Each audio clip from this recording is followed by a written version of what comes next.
Todos están en situaciones de precariedad. Yo soy Michelle Nadiña, que hablamos de filosofía. No me habla de filosofía y no de economía, porque de economía no entiende nada y lo vamos a ver ahora. A ver, ni el socialismo ni el comunismo propone que todos ganen lo mismo. Ella dice, tomen nota, que ni el socialismo ni el comunismo proponen que todos ganen lo mismo. Lo que se cuestiona en realidad es algo completamente distinto. Vamos a ver cuán distinto es en esencia. Es decir, no se trata de eliminar las diferencias salariales, No se trata de eliminar las diferencias salariales, sino evitar que esas diferencias se conviertan en abismos. sino que esas diferencias no se conviertan en abismos, es decir, que esas diferencias sean menores. Que no haya una igualdad absoluta, sino que converjamos a una mayor igualdad sin llegar a la igualdad absoluta. Lo que ella decía, que el socialismo y el comunismo proponía algo completamente diferente, nos damos cuenta que no era completamente diferente, simplemente era una diferencia de grados. Por ejemplo, un doctor y una persona de limpieza no tendrían por qué tener el mismo salario, pero esto no significa que uno u otro tenga que vivir en condiciones de precariedad. Por ello, la meta teórica no es que todos sean pobres, sino garantizar condiciones materiales dignas. La idea no es que todos ganen lo mismo en condición de pobreza, sino replantearnos el por qué se produce tanta riqueza, mientras que las personas que ayudan a producir esa riqueza viven al límite. Y se trata de replantear las reglas del sistema económico, especialmente la acumulación extrema, sostenida en trabajo mal pagado o explotado. Y esto no está diseñado para castigar a los empresarios, sino que es una crítica estructural al capitalismo. Porque mientras unos pueden acumular más de lo que pueden gastar en una vida entera, mientras otros no tienen ni siquiera para pagar medicamentos o su renta. Y a ver, no tienes que estar de acuerdo ni siquiera con el comunismo y el socialismo, pero si los vas a criticar, aunque sea, conoce cuáles son sus principios. Claro que la meta teórica no es que todos sean pobres. Si la meta teórica dice, no, el comunismo escribió Marx, dice, vamos a buscar que todos sean pobres, no dice eso, pues si no nadie se lo compra. La meta teórica es bajar el paraíso a la tierra. Escuchen las promesas socialistas, eran todos un delirio, básicamente. ¿Qué? Íbamos a poder volar con las manos cuando llegue el comunismo. Ahora, obviamente esa no es la meta teórica, eso es la consecuencia práctica aplicando los medios. Digamos, ella dice, ¿por qué se produce tanta riqueza mientras los que producen esa riqueza viven al límite? Bueno, si los que producen esa riqueza viven al límite, pues ahí es porque efectivamente no están produciendo ellos esa riqueza. El mercado Pero es un pelotudo. Ay, pero flaco, obvio que no están generando esa riqueza. Porque no tienen los recursos. Porque los que ya lo generaron, ya sea porque nacieron con un montón de oportunidades que otros no, o porque tienen un montón de poder que otros no, o porque vienen de una familia adinerada o lo que sea, ya están controlando los recursos. Entonces, no deja espacio a que el que no quiere vivir por un sueldo básico y sobrevivir día a día y tratar de llegar a fin de mes, se pueda armar una empresa y empezar a generar riquezas y acumularlas. Porque ya hay un grupito muy pequeño, eso gracias al capitalismo, que generó todas las riquezas. Que tienen el 90% de todas las riquezas del país, en Argentina, por ejemplo. Y es el 5% de la población. Y el otro 95% de la población se tiene que distribuir el resto que queda. Porque las riquezas no salen de la nada, son limitadas. Por eso tienen valor. Te explico porque parece que estás bastante perdido. te paga según la riqueza y el valor que vos aportes. Cuanto No es así. No importa el valor que vos aportes, el empresario te paga lo mínimo que te tiene que pagar. Plantear este debate desde el lado del que el trabajador tiene herramientas para negociar su sueldo, ya es falso. Ya está mal. No es algo aplicable. más valioso seas útil en el mercado, más te van a pagar. Esto es simplemente competencias. Pensémoslo, por ejemplo, en un equipo de fútbol. Tenemos a Messi que está metiendo 80 goles por partido y se le paga muy poco, ¿qué va a hacer? El Inter lo va a querer comprar, le va a subir el salario. Por competitividad, los salarios van a aumentar hasta igualar la productividad marginal del trabajo. No, eso está mal. Primero, que así no funciona el mercado, porque sí, Messi es un jugador de la reputísima madre, pero Messi tuvo un montón de oportunidades que otros jugadores que tienen el mismo nivel de Messi nunca tuvieron y no se reconocen. Ya con eso se cae tu teoría del mercado a la mierda. Eso por un lado. Y por el otro lado, no podés poner a un operario, que hay muchísima gente que puede hacer ese trabajo, al nivel de Messi, que es una persona que tuvo un montón de suerte y oportunidades en las que justo él tenía las herramientas y el talento para poder explotar y pudo destacarse. Pero hay un montón de personas que tienen herramientas y tienen talento para poder destacarse y no tienen las oportunidades. Entonces ahí es donde no es justo.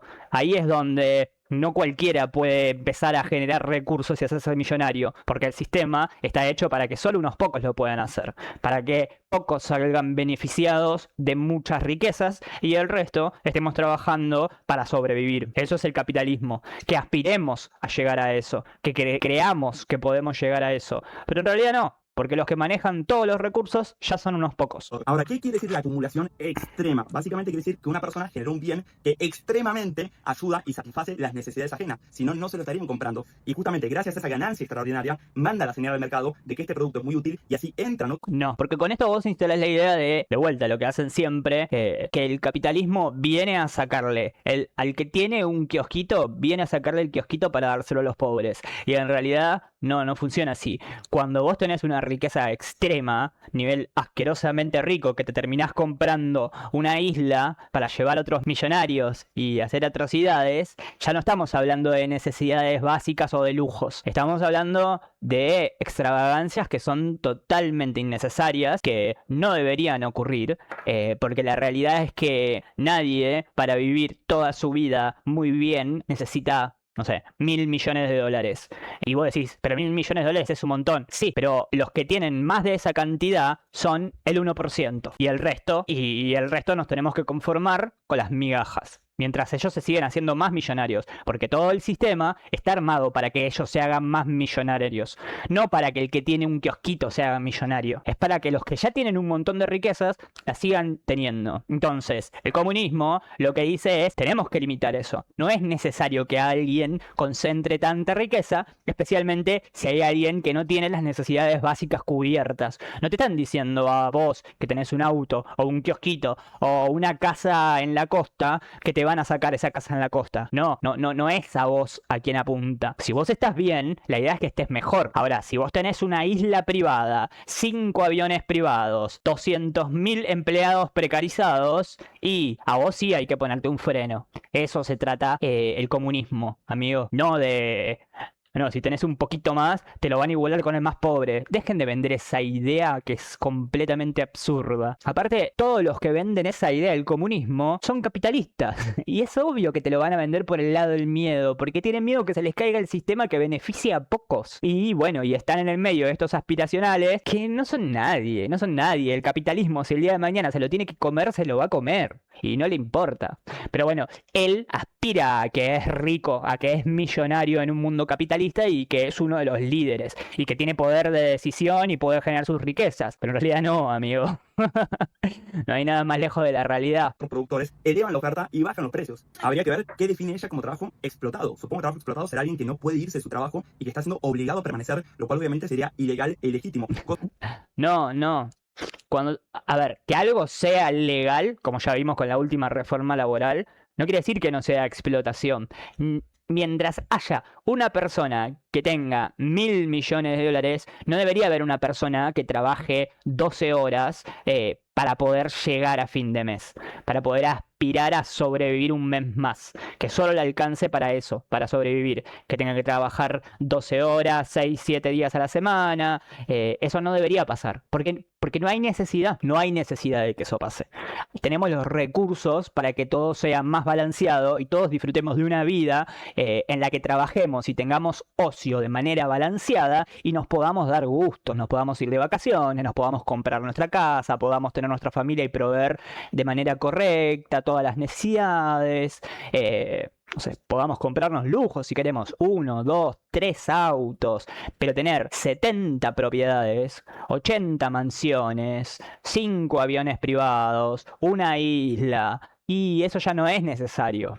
Ya no es necesario. Menos si esa riqueza la está generando en base a las necesidades básicas de otras personas, ¿sí? Entonces, eso es lo que replantea y discute el comunismo, a diferencia del capitalismo, que es lo que juega a concentrar las riquezas en unos pocos millonarios. ¿Y sabes por qué es malo que los millonarios asquerosamente ricos sigan concentrando riquezas? Porque se aburren de la plata. Y cuando se aburren de la plata, lo que buscan es poder. Y cuando tienen poder, empiezan a legislar para que ellos puedan seguir generando dinero y se deja de legislar para el pueblo, para el trabajador. Entonces, esa diferencia cada vez es más grande. Porque claramente, el millonario como Donald Trump, como Galperín, como Elon Musk, como Zuckerberg, como cualquiera que se te ocurra que es asquerosamente rico, va a tener mucho más poder que yo, que vos o que cualquier trabajador que labura 12 horas en situaciones precarias. Entonces, va a tener mucha más influencia porque tiene más recursos para eso, para poder legislar leyes que le beneficien a él a seguir reteniendo esas riquezas, mientras que los demás nos volvemos más pobres y con leyes precarizadoras y esclavistas nos van haciendo creer que la responsabilidad es nuestra, que no llegamos porque no trabajamos lo suficiente o porque no tenemos cultura del trabajo o porque no le pusimos las suficientes ganas o porque no somos inteligentes o porque no estudiamos lo suficiente. Siempre es culpa del pobre pobre que sea pobre. Y en realidad no funciona así, amigazo. Cosa que en un mercado libre, por definición, por ser libre, no sucede. No es libre el mercado. El mercado lo regulan los millonarios que ya tienen todo el recurso. Es imposible que un trabajador pueda considerar que un mercado es libre. Nunca. Porque no es libre. Yo no puedo ir y decir, bueno, voy a ver a qué empresa trabajo y cuánto quiero ganar, porque lo que yo hago es muy bueno. No, quizás lo que yo hago es muy, muy bueno, pero obviamente como hay necesidades básicas que cubrir, la demanda es muy alta, como los recursos los manejan pocos, hay muchos trabajadores que también son muy buenos. Entonces, ¿qué pasa? Los que manejan los recursos abusan de esto y dicen, bueno, yo pago esto. No, pero con eso no me alcanza. Pero es lo mínimo que me dice la ley que tengo que pagar. Y si vos no lo querés aceptar, tengo 200.000 atrás tuyo que quieren este trabajo. ¿Entendés dónde está el problema, amigazo? ¿Entendés por qué no es un mercado libre? Ahora fíjense que cae en su propio error, porque ella dice, es horrible que se acumule riqueza extrema, incluso la gente que acumula riqueza extrema ni siquiera la puede gastar en su propia vida. Entonces, ¿cuál es el problema? Porque que tenga... ¿En serio me estás preguntando? El problema es que esos recursos se pueden utilizar para mejorar la calidad de vida de personas que están en la mierda absoluta, que no tienen para comer, no tienen para vivir, no tienen para su salud.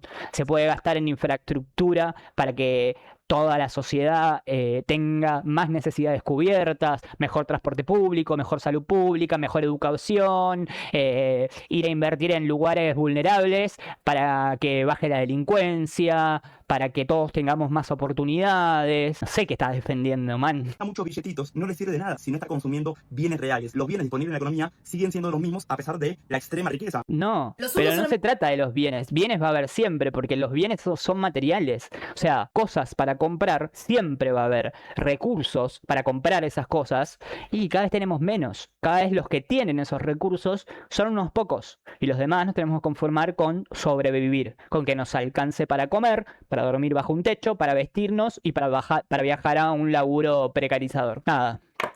Lee un poquito más, amigo. La derecha no se vota, la derecha se estudia para no votarse.